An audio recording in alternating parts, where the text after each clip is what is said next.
Alright guys, so I'm going to make a video for you. We're going to have to adjust the camera. We need to get in close to the... Well, actually, we might not need to because we have the monitor. So let's see how this is going to end up being. So, okay. So this is my settings that I've come up with. I've watched a few other people's videos. I've taken advice on the air checks and things like that. This is my settings that I've come up with the audio for my voice. For you, it's probably going to be close but different. First of all, I don't have a real bassy voice. And if you have a bassy voice, this radio is really going to be bad for you. But even a voice like mine sounds muddy on this radio with the factory microphone. So I think we should probably try and demonstrate that first. Here's the hand mic, which I like the design of the mic, but I think that we need to, in the future, explore taking this thing apart and changing the element inside of it because it's junk. It sounds terrible. It's awful. Every single person that buys one of these that gets on the air and hooks it up without making any changes and just starts talking on it sounds like they're, talking with cotton in their mouth. So let's go into here. Can you guys see everything on here? Is it clear enough? Let's see. Okay, so we have our mic gain set at 50. Normally out of the box I set it to 65. I'm going to turn off the EQ. In the processor you hit it here and then you go here and you got to do this to turn it off. There is no dedicated button for the processor. Okay, so we will now go over to this particular radio setup and we will turn the volume on this. Okay. KG7H3R testing 1, 2, 3, 4. The Yaesu FT710 with the hand microphone and almost completely stock setting. Now, if I turn the mic gain down back to 50, it'd be even worse. So let's do that anyway. Okay, mic gain. KG7H3R testing 1, 2, 3, 4. You can hear it's like kind of a nasally poppy noise. Let's see. We can turn it up a little bit right there, and you can hear that it just absolutely sounds terrible. Okay, so let me shut the radio off and swap the microphone for you. And we will be using the MD100, and I'm going to use it without the filtering in the microphone. I believe the MD100 has a small preamplifier in it. KG7H3R testing with the MD100 microphone on the Yaesu FT710. We can hear that is much more intelligible. There's still some artifacts, and I can hear some noise, which might be the fact that the ICOM doesn't really like to be a monitor radio. So that's what that sounds like with that on. Now, when I take and turn on the filter, I have high emphasis on and low cut set to 2 on the MD100. KG7H3R with the MD100, high cut on 2, or low cut on 2, and high emphasis on. So there's that. Now we will turn everything off and shut it down and then go in and reset the radio. So let me go ahead and come back over here.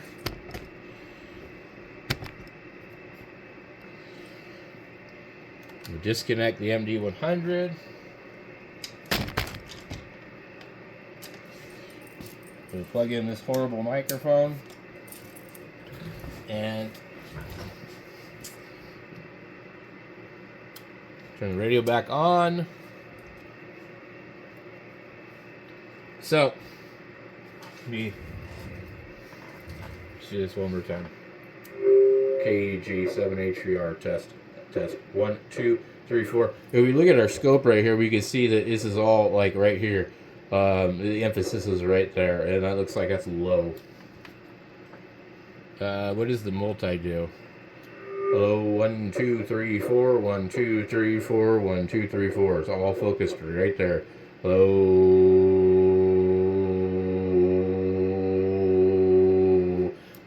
There's absolutely nothing in the mid. Hello.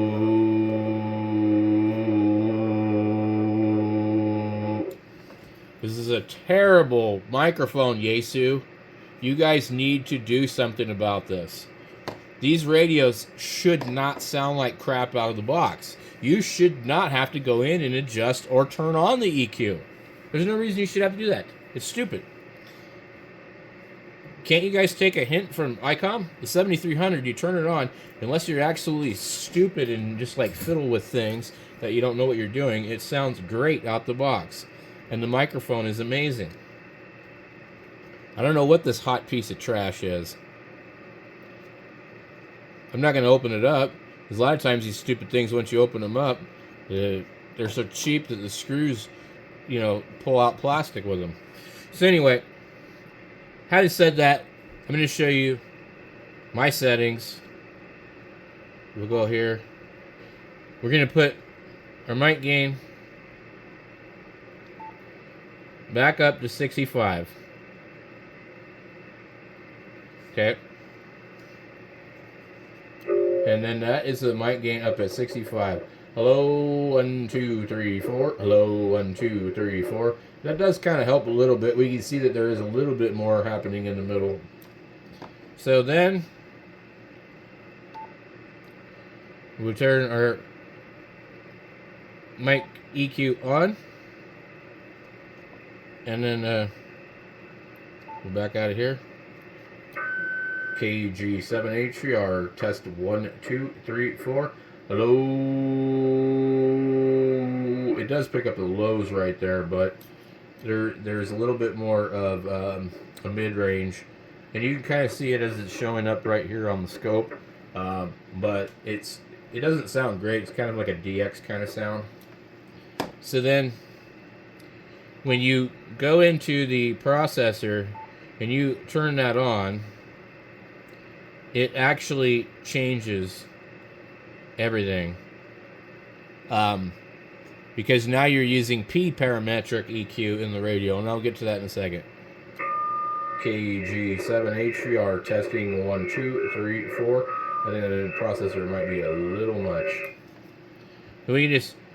I think you can just back it down while you're talking, and you kind of see the difference. And that's off, off, off.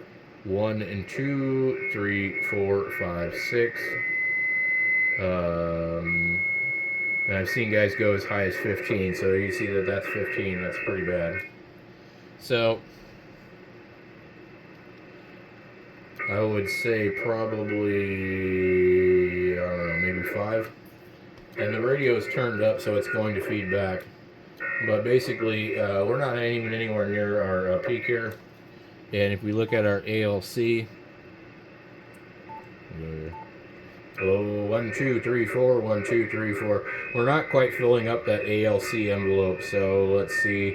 1, 2, 3, 4, 1, 2, 3, 4. And we just keep going and going and going and going and going and going and going and going, and it never ever fills it up. So it's an interesting thing. So you have to do something else in order to get full ALC deflection. We're just going to leave this set at 10 for now.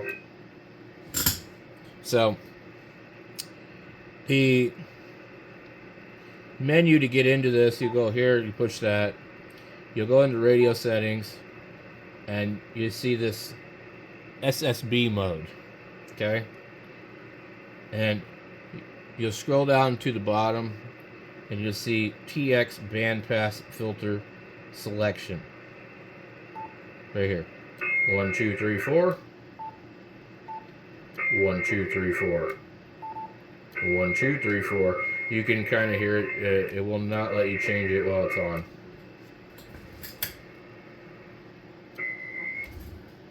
1, 2, 3, 4, 1, 2, 3, 4. 50 to 3050, which I guess is technically 3 wide.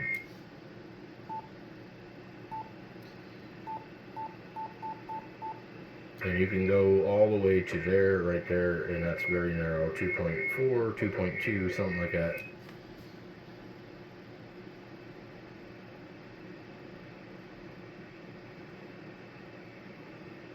Get a fly in here. I don't think I successfully got it. So you can set this wherever you want. I had it at 100 to 29, so it's 2.8 wide. And then you go back, and you go into operation settings, and then you go TX audio, and that'll pull you into your parametric EQ. So what I did for mine was I changed this one from I moved it to 400. I moved it up, and I don't know, it didn't really have a default, but some people were running it at 200 and 300. I just think we have too many lows, so I moved it to 400, and then the EQ level is set at 6. And then this parametric EQ BWTH is like, you'll have to read it in the manual, but it's kind of a Q factor of whatever. And so a lower number is actually more emphasis than a higher number. And that's, I guess, the bandwidth of the frequency. So I guess it would be edges of this and that. So it extend wider this direction or that direction.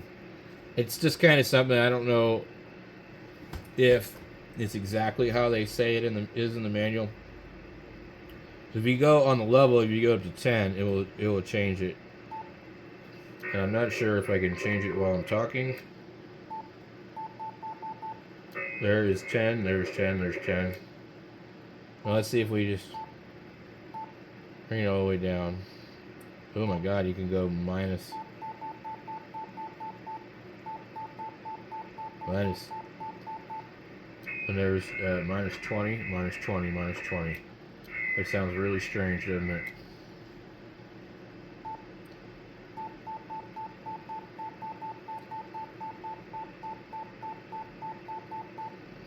And then that's just 0 right there.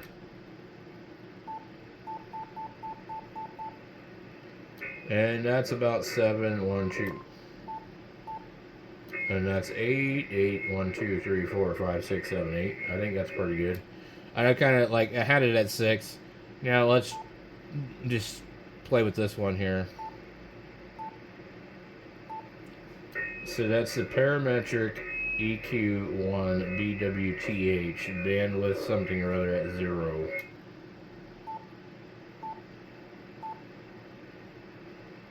And then that's it all the way at 10, and we can hear it's kind of changed a little bit.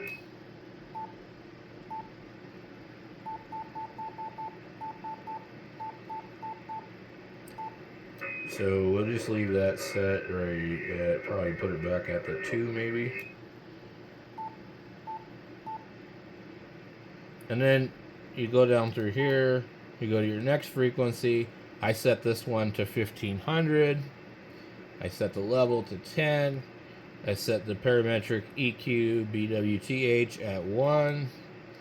And then for the other one, I set the frequency to 2500, and the level to 10, and the bandwidth to 1. And these are the processor EQ settings, okay? Now, when you go all the way up to the top, I don't know what the AMC releases. These P parametric are processor. The the parametric EQ is without the processor on, and you can have a separate parametric EQ for the audio. Let me go back. So when your mic EQ is on and your processor is off, you're using parametric. When you're using the processor, regardless of whether the mic EQ is on, you're using P parametric. And so there's two groups. If you're familiar with Yaesu, you probably know this by now, that you have to set the parametric for your processor, and you have to set it for just if you have it on. And when you turn off both of these, you just kind of have a flat response, which is going to sound absolutely terrible with this microphone. This microphone doesn't match this radio, so it's required to make extreme changes on the parametric EQ to make this sound okay. You take a good microphone and hook it to this radio, and it will sound good. But this is not a good microphone. So, let's go back into our operations settings, and we'll see here that for my, without the processor, I have it at 300. 1, 2, 3, 4, 300 hertz as a parametric EQ frequency. The parametric EQ level is 10 and the bandwidth is 10. Now with 10 it has very little effect. Well, let's just go in here and we'll zero it out. And with the 0 it has a little more effect.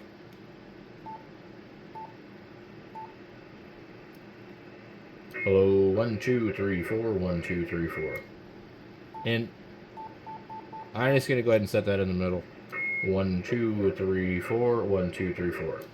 So you could put it at 5, you could put it at 10, you could put it at 0, but you just, figure out, change that frequency and roll off some of those lows. So there's only 3 settings really. So you have your parametric EQ 1 and your parametric EQ 2. I've set that to 1400 and the level is 10. And by bumping up the levels, you kind of give the radio a little more gain without having to adjust the microphone. And each one, if you were to set the level differently, you could have it, boost the mids, etc. So I've set the bandwidth to 2 on that. And then for your third frequency, I set it up kind of high at 25. A lot of people set it up to like 22, 23. And I have the level up all the way. And you've got the bandwidth at 1. And that's for without the processor. And here's the other one. So I have them set kind of similar. And some of it you just got to sit there and get on the air with somebody and test it and adjust it a little bit. Go one direction, see what they think. Go another direction, and then don't just take the first person's word for it. So what I should do is make a chart, but the thing is, I really don't want to say, oh, this is the way you should set up your radio, because I've watched other people's videos and they say, well, this is the way you should set up your radio, and I tried it and it really didn't sound good. But it's kind of a good starting point in most cases. You have to do something with this microphone. It's not going to sound good. So without making changes, this thing's going to sound like I showed you. It's not going to sound well. So, hello, 1, 2, 3, 4, Kilo Golf 7 Hotel Victor Romeo. And we see that, we're filling up that thing a little bit more evenly. And then we go in here and we'll turn off our processor. Okay, and now we're just using no processor, and we're just using the parametric EQ settings, and you can hear the radio is not screaming. We see our ALC is pretty low. We don't have a whole lot of gain. And then we'll go in here, and we'll turn our mic EQ off. Okay. And then this is back to the factory microphone and the factory settings with maybe a little bit more mic gain, but you can hear that it doesn't really sound well. It is interesting. It looks like the ALC is up a little bit higher, but it does not sound good. It's like pop, pop, pop, and it's muddy and it's muffled. So that's my video from what I have discovered so far. If you have any questions, comments, leave them down in the comment section, and I do my best to try and, reply. Honestly, there's lots of other videos on this radio, so watch my video, watch other people's videos, and enjoy the radio if you've just bought one. I think it's pretty cool. I think it's the best value. I couldn't recommend really buying a 7300 for $100 or $200 more when you can have this radio and have a monitor out. And also, if you ever had to deal with ICOM and their customer service, they're not really the greatest. But the ICOM did make a really good radio in the 7300, and it has some outstanding qualities. It has some flaws, just like everything else, and so does this radio. But this radio here is also much newer. I think it was first released either earlier this year or the end of last year. So buying the Field versus the AESS is a great function, and you save $100-something bucks. So anyway, thanks for watching, guys. Don't forget to like and subscribe and help the channel out. That like button does help the channel do better, because YouTube is very strange about how they do the thing, and I make money off of this channel, like 60 bucks a month, something like that. So if you want to see me review more radios and handhelds and stuff, you guys have to like the video and help it get more views, and then we'll have more money to buy junk. Thanks for watching.